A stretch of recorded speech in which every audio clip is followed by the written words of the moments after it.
മീനൂട്ടിക്ക് 6 മാസം പ്രായമുള്ളപ്പോൾ പോയതാണ് ഞാൻ. പിന്നെ നിന്നെ മോളെ ഞാൻ വീഡിയോ കോളിൽ മാത്രമേ കണ്ടിട്ടുള്ളൂ. നമ്മുടെ കൊച്ച് ആദ്യമായിട്ട് നീന്തിയതും നടക്കാൻ തുടങ്ങിയതും മിണ്ടാൻ തുടങ്ങിയതും ഒന്നും എനിക്ക് എക്സ്പീരിയൻസ് ചെയ്യാൻ കഴിഞ്ഞിട്ടില്ല. നീ വിഷമിക്കേണ്ടെന്ന് കരുതി എൻ്റെ ഒറ്റപ്പെടലും ഡിപ്രഷനും ഒന്നും ഞാൻ കാണിച്ചിട്ടില്ല ഇന്ന് വരെ. കുറച്ചാൾ കഴിഞ്ഞാൽ ഈ കഷ്ടപ്പാടൊക്കെ തീരുമല്ലോ, എനിക്കും ഹാപ്പിയായിട്ട് നിൻ്റെയും മോളുടെ കൂടെയൊക്കെ ജീവിക്കാമല്ലോ എന്നുള്ള ചിന്തയായിരുന്നു എനിക്ക്. അതും സർപ്രൈസായിട്ട് വരുമ്പോൾ നിങ്ങളുടെ കണ്ണിൻ്റെ എക്സൈറ്റ്മെൻറ്റ്, അതൊക്കെയായിരുന്നു എൻ്റെ ചിന്ത മുഴുവൻ. പക്ഷെ ഇവിടെ വന്നപ്പോൾ ഞാൻ എന്താ പറയാ, ഞാൻ ഇവിടുത്തെ ആരും അല്ലാത്ത പോലെ.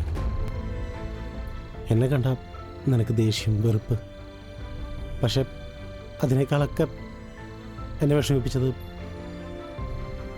നമ്മുടെ കൊച്ചിനെ ഞാനൊന്ന് എടുക്കുമ്പോൾ അല്ലെങ്കിൽ കൊഞ്ചിക്കുമ്പോൾ നീനോട് പെരുമാറുന്ന വിധമൊക്കെയാണ്. ഞാൻ എന്ത് ചെയ്തിട്ട് തരാം, നീ അതെങ്കിലും എനിക്കൊന്ന് പറഞ്ഞതാ.